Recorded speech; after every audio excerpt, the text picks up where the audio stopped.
مع الله في لألآت النجوم وحبك الغيوم وضوء القمر.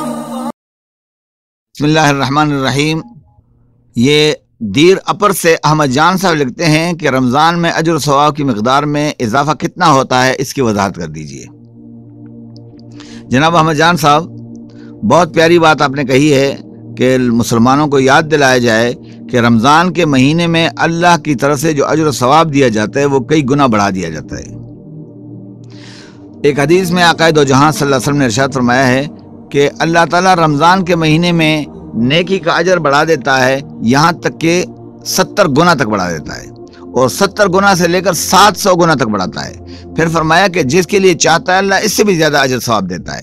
مطلب یہ ہے کہ رمضان کے مہینے میں اجر ثواب کے اضافے پر کوئی قدغن نہیں ہے. اللہ تعالیٰ ارشاد فرماتا ہے کہ بندہ روزہ رکھتا ہے میرے لیے، وہ کھانے پینے سے باز آتا ہے صرف میرے لیے خاطر، لہذا میں ہی اس کا بدلہ دوں گا، اس کا بدلہ کوئی اور حساب کتاب کے حوالے سے نہیں دیا جا سکتا ہے. یعنی قاعدہ قانون تو یہ ہے کہ ایک نیکی کا اجر اللہ تعالیٰ ایک کے مقابلے میں 10 دیتا ہے، ایک نیکی کو 10 نیکیاں لکھتا ہے.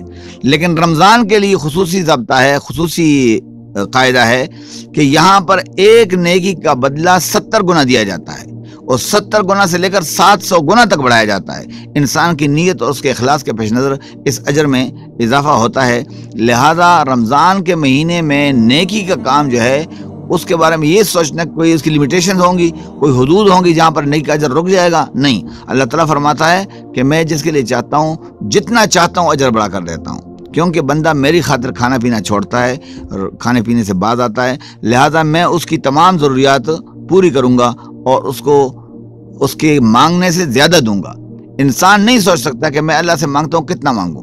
اللہ کے پاس ہر چیز کے خزانے ہیں، آسمانوں کے خزانے بھرے ہوئے ہیں، دولت کے خزانے بھرے ہوئے ہیں، رحمتوں کے خزانے بھرے ہوئے ہیں. اس کی رحمت پر کوئی پابندی نہیں لگا سکتا ہے. لہذا اللہ تعالیٰ فرماتا ہے کہ میں جب چاہوں گا تو کسی انسان کو اجر دینا چاہوں تو 700 گنا تک دے سکتا ہوں. قرآن پاک میں اس کی ایک مثال بڑی واضح انداز میں بیان ہوئی ہے کہ دیکھیے، ایک کسان ایک دانہ گندم کا کاشت کرتا ہے.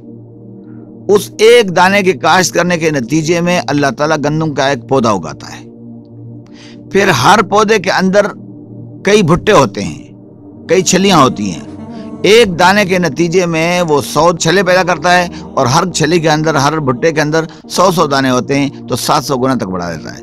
اللہ تعالیٰ یہ بتانا چاہتا ہے کہ دیکھو میں دنیا میں بھی انسانوں پر رحم کرتا ہوں، انسان کی محنت کی میں قدر کرتا ہوں. اگر وہ ایک دانہ اگاتا ہے میں اس کو 700 دانے بنا دیتا ہوں.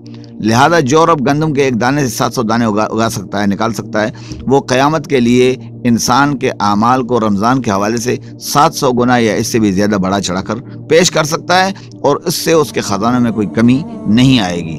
لہذا یہ چیز ذہن میں رکھیے کہ اجر و ثواب کی مقدار میں اضافے کی کوئی حد بندی نہیں ہے. اللہ تبارک و تعالیٰ جتنا چاہتا ہے بڑھاتا ہے، اس کے لیے کوئی پابندی نہیں ہے. البتہ ضابطہ یہ ہے کہ انسان کا اخلاص، اس کا عمل، اس کا رویہ، اس کا تعلق اپنے پروردگار کے ساتھ کس درجے کا ہے.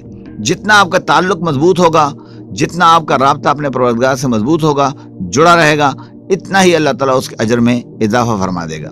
یعنی اندازہ کیجیے، جو حدیث میں نبی سلمان فارسی رضی اللہ عنہ کی نقل کی ہے کہ آپ نے فرمایا کہ اللہ تعالیٰ نے اس مہینے کے اندر اتنی برکتیں ڈالی ہیں کہ اس کی ایک رات 1000 راتوں سے بہتر ہے، اور اس کے اندر ایک نیکی کا کام کرنے والا فرض کام کا ثواب پاتا ہے، نفل کے کام کے بدلے میں فرض کا اجر پاتا ہے. اور جو فرض کام کرتا ہے اس کو ہم 70 فرائض کے برابر اجر دیتے ہیں. اور ظاہر بات ہے اللہ تعالیٰ کے لیے کسی اجر اور ثواب میں اس کو ملٹیپلائی کرنا، ضرب دینا، اس کو بڑھانا کوئی ناممکن نہیں ہے. ہمارے ہاں بالعموم اپنے انسانی کمزوریوں کو دیکھ کر سمجھا جاتا ہے کہ بھائی اس نیکی کے بدلے میں کتنا اجر ملے گا. دیکھیے، آپ انسانی معاملات پر مت قیاس کیجئے. اللہ تعالیٰ مالک الملک ہے، زمینوں اور آسمانوں کا بادشاہ ہے، اس کے پاس ہر چیز کی خزانہ ہیں. وَإِن مِّن شَيْءٍ إِلَّا عِندَهُ خَزَائِنُهُ، ہر چیز کے خزانے اس کے پاس پڑے ہیں. البتہ وہ نازل کرتا ہے دنیا میں انسانوں کے اوپر پیمانے کے مطابق، ناپ تول کر. لہذا ناپ تول کے لیے بھی اس نے ضابطہ بنایا ہے کہ میں ایک نیکی کو 700 گنا تک بڑھاتا ہوں، اور جس کے لیے چاہتا ہوں اس سے بھی زیادہ آگے بڑھا دیتا ہوں. اس لیے رمضان کے اندر نیکی کام کیجئے، نماز پڑھیے، تلاوت کیجئے، روزہ رکھیے، اس کے ساتھ اللہ کی راہ میں خرچ کیجئے، لوگوں کے ساتھ اچھا برتاؤ کیجئے، معاملہ کیجئے، اپنے والدین کی خدمت کیجئے، اپنے عزیزوں رشتہ داروں کی خدمت کیجئے، اپنے گاؤں بستی کے غریبوں کی مدد کیجئے۔ اس کے نتیجے میں اللہ آپ کو بہت بڑے اجر و ثواب سے نوازے گا۔ اگر آپ نے ایک روزہ دار کو روزہ افطار کرایا ہے تو حضور پاک فرماتے ہیں کہ اس افطاری کے بدلے میں اللہ تعالیٰ جتنا اجر روزہ دار کو دے گا اتنا افطار کرانے والے کو بھی دے گا۔ ایک صحابی نے کہا کہ اللہ کے نبی، ہم میں سے ہر کسی کے پاس تو کھلانے کے لیے کچھ ہے نہیں، کیا کھلائیں؟ آپ نے فرمایا کھجور کا ایک دانہ یا کھجور کا ایک ٹکڑا بھی اس کے لیے کافی ہے، پانی کا ایک گھونٹ بھی اس کے لیے کافی ہے۔ دیکھیے، اگر آپ کچھ بھی نہیں کر سکتے ہیں تو آپ یہ ضرور کر سکتے ہیں کہ کھجور کا ایک دانہ کسی کو کھلا دیں، ایک وقت کا کھانا کھلا دیں، ورنہ پانی کا ایک گھونٹ ہی پلا دیں۔ حضور پاک نے فرمایا کہ بسمہ تو کافی وجہ اخی کا صدقہ، اپنے مسلمان بھائی کے سامنے کھلے چہرے کے ساتھ آنا، مسکراتے چہرے کے ساتھ بات کرنا، یہ بھی صدقہ ہے۔ آپ کچھ نہیں کر سکتے ہیں، اپنے بھائی کو ہیلو ہیلو کر سکتے ہیں، اس کو سلام کر سکتے ہیں، اس سے بات کر سکتے ہیں، پیار سے اس کا حال پوچھ سکتے ہیں، اس کے روزے کی کیفیت پوچھ سکتے ہیں، اس کے گھر کا حال پوچھ سکتے ہیں، بچوں کا حال پوچھ سکتے ہیں، اس سے اس کو خوشی ملے گی۔ اللہ تعالیٰ اجر دینے کے لیے بہانہ ڈھونڈ رہا ہے، مغفرت کرنے کے لیے کوئی بہانہ ڈھونڈ رہا ہے، لہٰذا آپ اس حوالے سے بالکل فکر مند مت ہوئیے کہ اجر و ثواب کی مقدار کتنی ہوگی۔ آپ اپنے رب کے ساتھ تعلق جوڑیں گے تو انشاءاللہ آپ کو اس کا اجر و ثواب بے تحاشا ملے گا۔ اس کے ہاں ان چیزوں کی کوئی کمی نہیں ہے۔ اللہ تعالیٰ ہمیں اپنی بندگی کی توفیق عطا فرمائے۔